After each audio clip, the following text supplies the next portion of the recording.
अस्सलाम वालेकुम। आज का मेरा टॉपिक है पाकिस्तान इंडिया रिलेशंस, जो कि पाकिस्तान अफेयर्स में इंक्लूडेड है।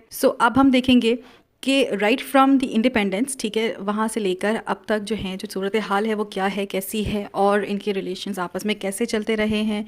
अगर टसल्स बीच में आई हैं तो टसल्स क्यों आई हैं।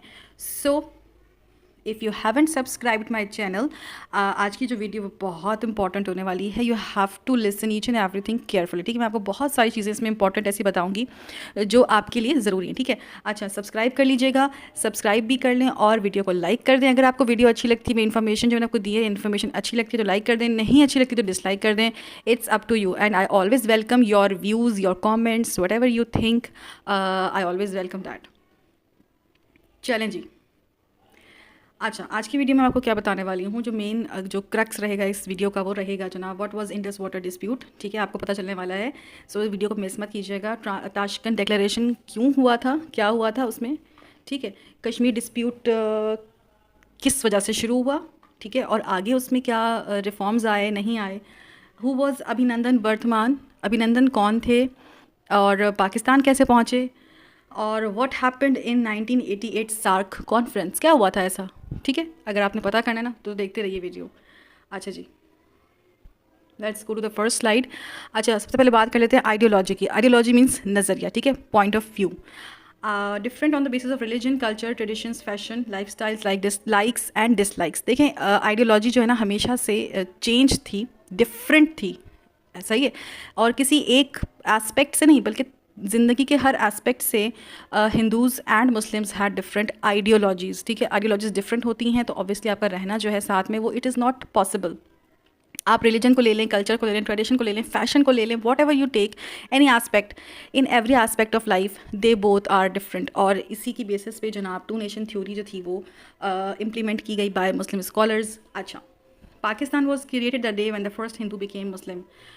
कायदे आज़म ने, आपको पता है कि ये कहा है कि जो पाकिस्तान है वो उसी पाकिस्तान का जो मकसद है ना वो उसी दिन वाज़े हो गया था जब पहला हिंदू जो था वो मुसलमान हुआ था, ठीक है। मालाबार के साहिल पे पहला हिंदू वो जो भी था तो जब उसने पहली दफ़ा इस्लाम कबूल किया तभी जो है ना पाकिस्तान का मकसद जो है ना वो वाज़े हो गया था। यानी कि दो आइडियोलॉजीज़, उसने अपनी आइडियोलॉजी जो है वो विदड्रॉ की और इस्लामिक आइडियोलॉजी को एक्सेप्ट किया।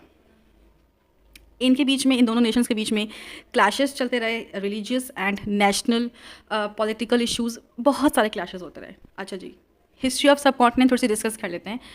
Hair you are seeing the map of, basically ये सब कॉन्टिनेंट था, ठीक है। इंडिया इसको कहते थे, इसका नाम था इंडिया। और यहाँ पर उस टाइम पे अभी जो बांग्लादेश है, पाकिस्तान है और इंडिया है, देवर टुगेदर, मतलब अलग अलग सेपरेट स्टेट्स नहीं थी, एक ही स्टेट थी। Muslims came into power in सब कॉन्टिनेंट इन 712 एडी में। आपको पता है कि मोहम्मद बिन कासिम आते हैं और यहाँ पर ऑलरेडी पहले से जो लोग होते हैं वहाँ पे इस्लाम नहीं होता, ठीक है। मोहम्मद बिन कासिम आते हैं, मैंने आपको पूरी वीडियो जो है वो इसके ऊपर दी हुई है। एक पूरी वीडियो मौजूद है मेरी कि how Mohammad bin Qasim entered into subcontinent, कहाँ से एंटर हुए, कैसे एंटर हुए, क्या वजह थी, everything in detail I have given. अच्छा, he was the first Muslim ruler, we all no.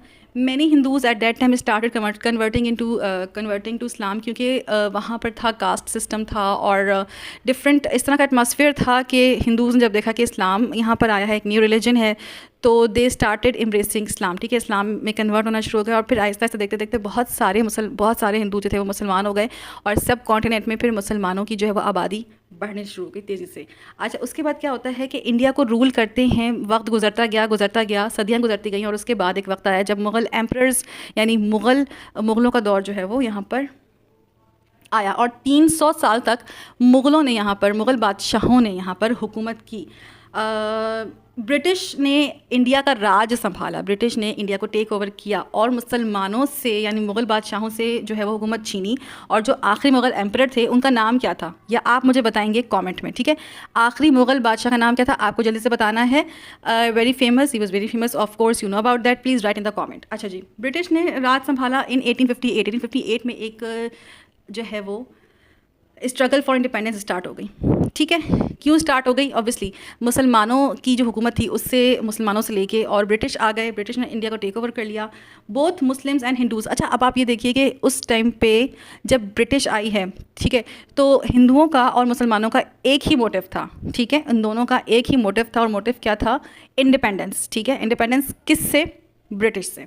ठीक है, Muslims and Hindu soldiers fought together against British. मुसलमानों ने और हिंदुओं ने मिल के, जो सोल्जर्स थे उन्होंने मिल के बगावत की, और बगावत की, लड़े और अपनी आज़ादी के लिए जंग लड़ी। किसके ख़िलाफ़? ब्रिटिश के ख़िलाफ़। और उस टाइम पे ना इंडियन सोल्जर्स कहलाते थे वो, मुसलमान सोल्जर्स या हिंदू सोल्जर्स का कॉन्सेप्ट नहीं था, बल्कि they were known as the Indian soldiers. ठीक है ना। Afterwards Hindus and Muslims parted their ways. उसके बाद ऐसा क्या हुआ? उसके बाद ऐसा ये हुआ कि जाहिर सी बात है, पहले तो उन्होंने मिल के, हिंदुओं ने और मुसलमानों दोनों ने मिल के ब्रिटिश के ख़िलाफ़ तो जंग तो लड़ी, लेकिन जैसे जैसे हालात जो हैं वो कुछ बेहतर होते गए, उसके बाद उनको एहसास हुआ कि उनकी आइडियोलॉजीज़ डिफरेंट हैं।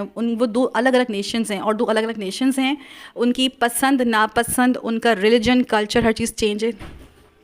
इसलिए दे स्टार्टेड। अच्छा, इन 1885 Indian national Congress was formed. Indian national Congress जो थी वो 1885 में बनाती गई, एक पार्टी ऐसी बनाई गई जिसके लिए कहा गया कि इंडिया के तमाम माइनॉरिटीज़ का, इंडिया के रहने वाले तमाम जितने भी मज़ाहिब के लोग हैं, उन तमाम की नुमाइंदगी करेगी। पॉलिटिकल, एक ऐसा पॉलिटिकल फोरम दिया गया तमाम इंडियंस के लिए। But at that time Muslim and Hindus both participated in Congress.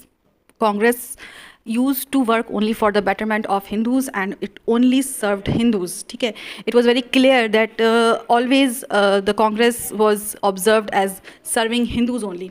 ठीक है, अब मुसलमानों ने कहा कि जनाब ये तो जब भी हम बात करते हैं अपने राइट्स की, तो यहाँ पे हमारे राइट्स की तो बात होती नहीं, बल्कि हमेशा जो है वो मोस्टली हिंदुओं के राइट्स की बात होती थी। ठीक है, तो क्योंकि हिंदुओं के राइट्स की बात हो रही थी कांग्रेस में, तो हमेशा तो मुसलमानों ने अपनी ओन पॉलिटिकल पार्टी बनाई जिसका नाम था All India Muslim League in 1906 में अपनी पार्टी बन गई। अच्छा जी, finally due to untiring efforts of political and social leaders, ये बैकग्राउंड देना इसलिए ज़रूरी था कि आपको समझ में आ सके कि क्यों जो है ना उनके रिलेशंस जो हैं, पाकिस्तान और इंडिया के रिलेशंस किस तरह से टसल्स बीच में क्यों आई हैं, इनका रिलेशन ऐसे क्यों रहा है। अच्छा जी, 1947 में क्या होता है कि जनाब पार्टीशन हो जाता है, एंड हिंदुओं को और मुसलमानों को अपने अपने सेपरेट होमलैंड्स जो हैं वो मिल जाते हैं।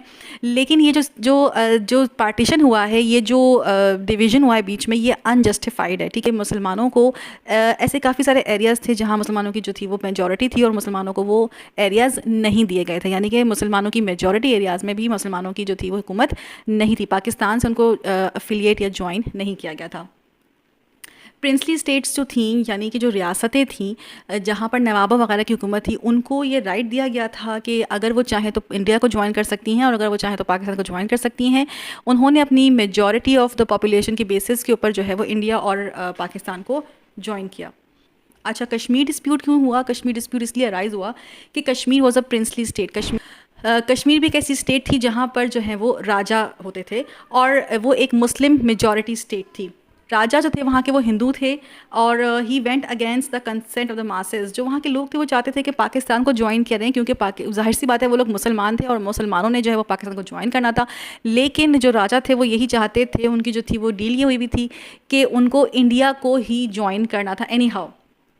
Since then Kashmir became an apple of discord between India and Pakistan. और वो जो डिवीज़न डिवीज़न तो हो गई, और उस टाइम पे यही हुआ कि ये टेम्प्रेरी डिवीज़न है और बाद में चीज़ें सेटल डाउन हो जाएंगी, लेकिन ऐसा हो नहीं सका। और 1947 से लेकर आज तक जो है वो एप्पल ऑफ डिस्कॉर्ड बना हुआ है, बोन ऑफ कंटेंशन बना हुआ है कश्मीर पाकिस्तान और इंडिया के बीच में। देखते हैं हम इसके बाद कि जैसे ही आज़ादी मिलती है, इंडिपेंडेंस होती है, 1948 में ही पाकिस्तान और इंडिया के दरमियान जो है एक वॉर होती है। वो वॉर किस पे होती है? कश्मीर के ऊपर ही वॉर होती है। 1948 में पहली जो है वो जंग लड़ी गई। The tensions between two countries kept on increasing since that day. अच्छा जी, कैनाल वाटर डिस्प्यूट 1 अप्रैल 1948 को इंडिया जो है वो अचानक से विदाउट एनी वार्निंग पानी बंद कर देते हैं। वो पानी जो पाकिस्तान की इरिगेशन पर्पज़ के लिए, एग्रीकल्चरल पर्पज़ के लिए जो ज़रूरी था, वो पानी अचानक से बंद कर दिया जाता है, और उसके बाद वाटर डिस्प्यूट हो जाता है। बायलैटरल रिलेशंस ड्यूरिंग 1950 to 1960, अगर हम बात करें दिहाइयों के हिसाब से कि 1950 से लेकर 1960 तक दोनों के दरमियान जो थे वो रिलेशंस कैसे थे? सबसे पहली चीज़ तो ये थी कि acceptance of creation of Pakistan. India ये एक्सेप्ट नहीं कर पा रहा था कि पाकिस्तान जो है वो बन गया है, मुसलमानों को जो है वो उनका अलग से होमलैंड मिल गया है। वो एक्सेप्ट करना इंडिया के लिए ऑफ कोर्स बहुत मुश्किल था, क्योंकि इंडिया में से ही पाकिस्तानों को यानी कि हिंदुओं के पास से ही मुसलमानों को जो है वो हिस्सा दिया गया था। और ये अनबिलीवेबल था, क्योंकि कभी भी ऐसा सोचा ही नहीं गया था कि मुसलमानों को जो है वो अलग से एक होमलैंड दे दिया जाएगा। Political instability caused internal issues. यहाँ हमारे जो पाकिस्तान था वहाँ पर पाकिस्तान बनते ही अगर आप देखें तो शुरुआत में इतनी पॉलिटिकल इंस्टेबिलिटी हो गई, हमारे पास जो थे वो वज़ीर आज़म एक के बाद एक चेंज होते रहे। मुल्क के जो सियासी हालात थे वो इतने अच्छे नहीं रहे कि हम अपनी ख़ारजा पॉलिसी पे या अपने फ़ॉरेन रिलेशंस पे ध्यान दे सकें। तो ये भी एक रीज़न था कि हम नहीं तवज्जो दे सके पाकिस्तान और इंडिया के रिलेशंस को बेहतर करने के लिए। दूसरा ये कि जो हमारे इंटरनल और डोमेस्टिक इश्यूज़ थे वो उन्होंने भी हमें ये इतना टाइम नहीं दिया, इतना वक्त नहीं दिया कि हम उनसे अच्छे रिलेशंस की कोई शुरुआत कर सकें। एंटी यूनिटी एक्टर्स भी थे दोनों स्टेट में। अब आप ये चीज़ जहन में रखिएगा कि दोनों स्टेट में ऐसे लोग मौजूद हैं, ऐसे अनासर मौजूद हैं जो नहीं चाहते कि इंडिया और पाकिस्तान के दरमियान दोस्ती फ्रेंडशिप कायम हो। यहाँ भी ऐसे लोग मौजूद हैं और वहाँ भी ऐसे लोग मौजूद हैं, ठीक है। इसके अलावा कश्मीर भी एक वजह बना रहा दोनों के दरमियान अच्छे रिलेशंस ना होने की। इंडस वाटर ट्रीटी करवाई गई 1960 में। इंडस वाटर ट्रीटी हुई जिसके बाद पानी पे जो झगड़े वगैरह थे ये सारे ख़त्म हुए। 3 दरिया जो हैं वो इंडिया को और 3 दरिया जो हैं वो उनका कंट्रोल पाकिस्तान को दे दिया गया। अच्छा जी, 1965 की जो वॉर थी, अगर आप देखें कि 1960 से लेकर 1970 की जो दहाई है, क्यों उसमेमें जो है रिलेशंस अच्छे नहीं हो सके, वो इस वजह से नहीं हो सके कि 1965 यानी कि स्टार्ट होता है दहाई का और जनाब एक वॉर हो जाती है। 1965 की जंग लड़ी गई। इंडिया ने अचानक पाकिस्तान के ऊपर जो है वो अटैक किया, हमला किया, ठीक है।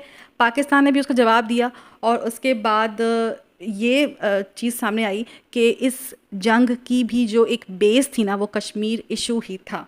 अच्छा, India and Pakistan both stated that they had one the war. अपनी अपनी जगह दोनों ने यही राय कायम की कि पाकिस्तान को लगता था कि उन्होंने जंग जीती है और हिंदुओं ने यही सोचा कि उन्होंने जंग जीती है।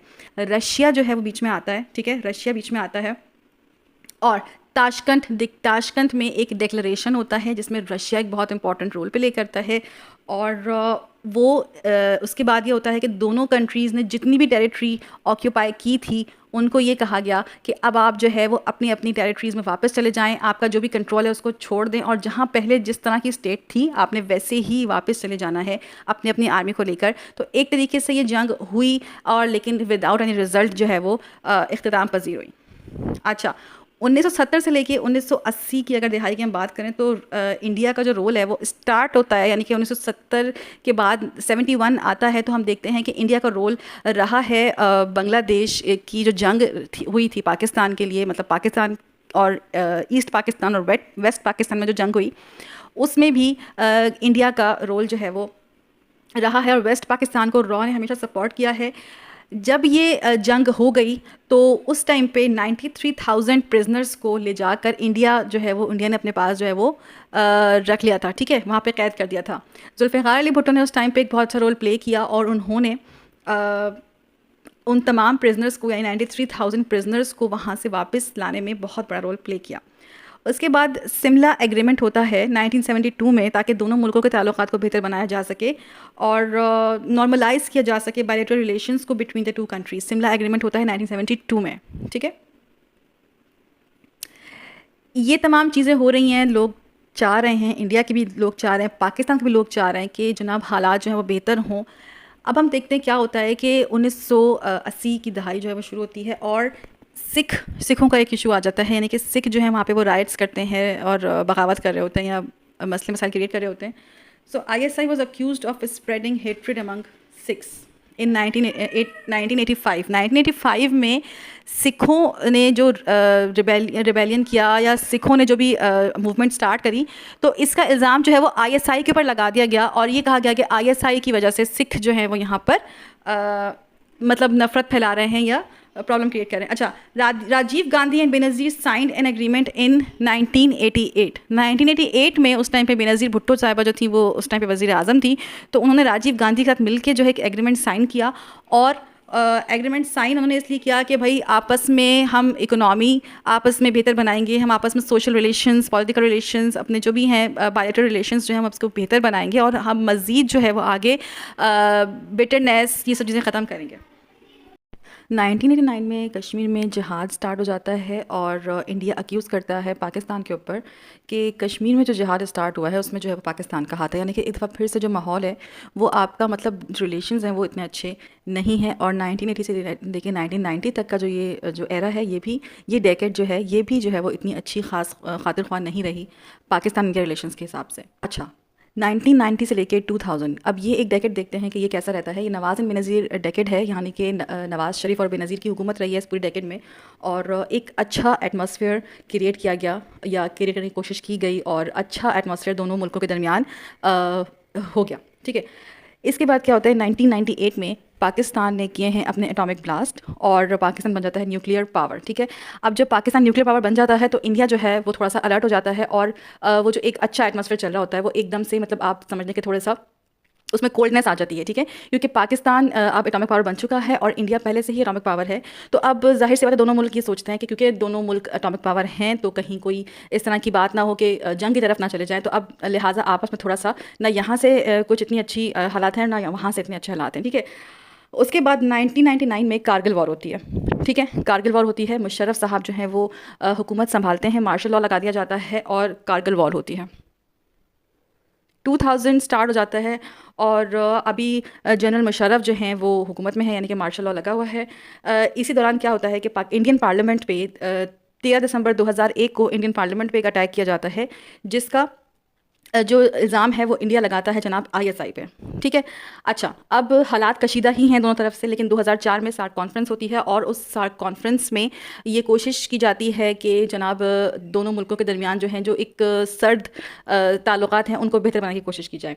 इसीलिए समझौता एक्सप्रेस इन्हीं हालात के पेश नज़र समझौता एक्सप्रेस चलाई जाती है जो कि लाहौर से लेकर दिल्ली तक जाती है। ठीक है, अब इस ट्रेन का फ़ायदा ये होता है, बस सर्विस का फ़ायदा ये होता है कि इंडिया से पाकिस्तान और पाकिस्तान से इंडिया जो है जाने में और आने में लोगों को आसानी हो जाए।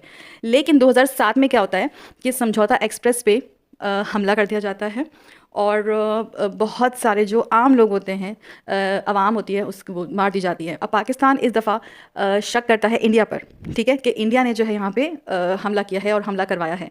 लेकिन इंडिया का जवाब ये होता है कि समझौता एक्सप्रेस में तो इंडियन सिटीजन्स भी थे, तो इंडिया कैसे हमला करवा सकता है, अपने लोगों को कैसे मरवा सकता है। तो इस हमले में दोनों मुल्कों के शहरी जो है वो मारे जाते हैं। अच्छा जी, 2010 में अमन की आशा के तहत एक कैंपेन स्टार्ट की जाती है। अमन की आशा ने कि दोनों मुल्कों के जो मीडिया हैं वो अपना एक रोल प्ले करते हैं। यहाँ के एक्टर्स वहाँ जाके काम कर रहे होते हैं और इंडियन एक्ट्रेसेस जो हैं वो यहाँ आके काम कर रहे हैं। और मेन मकसद ये होता है कि आपस में जो है वो एक अच्छा माहौल, अच्छा एटमॉस्फेयर पैदा करने की कोशिश की जाती है। लेकिन साथ ही साथ क्या होता है कि 2016 आ जाता है और 2016 में बुरहान वानी को कश्मीर में शहीद कर दिया जाता है, बहुत ब्रूटली उनको किल कर दिया जाता है। ठीक है, इस शहादत के बाद जो हैं वो रिलेशंस मज़ीद ख़राब हो जाते हैं और जो एक अच्छी एक एटमॉस्फेयर होता है वो दोबारा से जो है सूरत हाल वो कशीदा हो जाती है। 2019 में पुलवामा अटैक्स होते हैं और पुलवामा अटैक्स के बाद सर्जिकल स्ट्राइक्स की जाती हैं इंडिया की जानिब से। इंडिया के सर्जिकल स्ट्राइक्स की गई तो पाकिस्तान भी जाहिर सी बात है वो चुप तो नहीं बैठा, फिर पाकिस्तान ने दो जेट्स, इंडियन जेट्स जो थे उनको शूट डाउन किया और जनाब इसके नतीजे में इंडिया के जो हैं एक एयरफोर्स ऑफिसर जो हैं वो अभिनंदन वर्धमान वो पाकिस्तान ने कैप्चर कर लिया उनको। लेकिन कुछ अरसे में ही मतलब 1-2 दिन के अंदर ही उनको जो है वो वापस भेज दिया गया और उनके ऊपर कोई जुल्म नहीं किया गया, उनको किसी भी किस्म का टॉर्चर नहीं किया गया, उनसे कुछ क्वेश्चंस किए और एज इट इज़ उनको जो है वो इंडिया के बॉर्डर पे छोड़ के आ गया। अच्छा, 2019 से ऑनवर्ड्स, ठीक है, कश्मीर का स्टेटस चेंज कर दिया गया। 5 अगस्त 2019 को कश्मीर का स्टेटस एक स्टेट से प्रोविंस में चेंज कर दिया गया। जैसे ये होता है, यानी कि कश्मीर का स्टेटस चेंज किया गया तो जाहिर सी बात है कश्मीरियों ने मज़ाहमत की, कश्मीर ने इसकी बहुत मज़म्मत की, पाकिस्तान ने भी इसकी मज़म्मत की और हालात दोबारा से जो हैं वो मज़ीद ख़राब होते चले गए। हिंदुत्व मूवमेंट स्टार्ट हो गई इंडिया में, जिसका मकसद ये था कि मुसलमानों को इंडिया से बाहर निकाल दिया जाए। अफ़गान फैक्टर ये है कि अफ़गान में जो है वो तालिबान की हुकूमत आ गई और अगर अफ़गान जो पहले अफ़गान जो थे, तालिबान से पहले जो अफ़गान थे, अगर वो इंडिया की थोड़ी बहुत मतलब हेल्प कर देते थे, कभी पाकिस्तान में मतलब उनको अपनी टेरिटरी यूज़ करने की भी परमिशंस दी हैं काफ़ी दफ़ा अफ़गानिस्तान ने कि इंडिया अफ़गानिस्तान की टेरिटरी यूज़ करके पाकिस्तान में अटैक कर सकता है। लेकिन अब वो फैक्टर बिल्कुल ज़ीरो हो गया, इसलिए क्योंकि वहाँ पर अब तालिबान मौजूद हैं। कश्मीर का सोल्यूशन जो है ना, वो इंडिस्पेंसिबल बहुत नागुज़ीर हो चुका है। कश्मीर का सोल्यूशन जब तक नहीं होगा तो हम इसी नतीजे पे पहुँचते हैं कि पाकिस्तान और इंडिया के रिलेशंस को बेहतरीन बनाने के लिए कश्मीर का सोल्यूशन जो है वो बिल्कुल बहुत बहुत ज़रूरी है। दोनों मुल्कों की आइडियोलॉजीज़ कम्प्लीटली डिफरेंट हैं, ठीक है। और पाकिस्तान की जो आइडियोलॉजी है वो है इस्लामिक आइडियोलॉजी, और कश्मीरी अवाम की भी जो आइडियोलॉजी है वो इस्लामिक आइडियोलॉजी है। या तो कश्मीर को एक अलग सेपरेट स्टेट बना दिया जाए, एक अलग रियासत हो उनकी, और अलग वो अपना तरीके से गवर्न कर सकें, लेकिन उनको प्रोविंस में चेंज कर देना, उनके ऊपर जो है वो कश्मीर के ऊपर कितने मजालिम उठाए गए हैं, ये चीज़ जो है मीडिया के थ्रू हर कोई देखता है, everyone is aware about it. और हमने ये देखा कि जितने भी क्लैशेस हुए हैं, जितने भी अप्स एंड डाउन्स आए हैं, आपने देखा है कि बहुत दफ़ा कोशिश की गई पाकिस्तान की आवाम की तरफ से भी, इंडिया की आवाम की तरफ से भी, कि माहौल बेहतर बनाया जाए। लेकिन कश्मीर का इशू जब खड़ा हो जाता है तो फिर तमाम चीज़ें, तमाम एफ़र्ट्स जो हैं वो ज़ीरो हो जाती हैं। यहाँ के वहाँ भी यही चाहते हैं कि वहाँ के लोगों के साथ हमारे जो रिलेशंस हैं वो अच्छे रहें, और ऑफ कोर्स इंडियन भी यही चाहते हैं कि पाकिस्तान के रिलेशंस उसके साथ अच्छे हों, इकोनॉमिकल रिलेशंस अच्छे हों, सोशल रिलेशंस अच्छे हों, क्योंकि आफ्टर ऑल ये दोनों मुल्क एक ही स्टेट का हिस्सा थे और एक ही स्टेट में से अलग हुए हैं, तो लिहाजा इनमें फ्रेंडशिप एनी हाउ होनी चाहिए। अगर आपको वीडियो अच्छी लगी है तो प्लीज़ लाइक, कमेंट और सब्सक्राइब कीजिएगा। Thank you so much.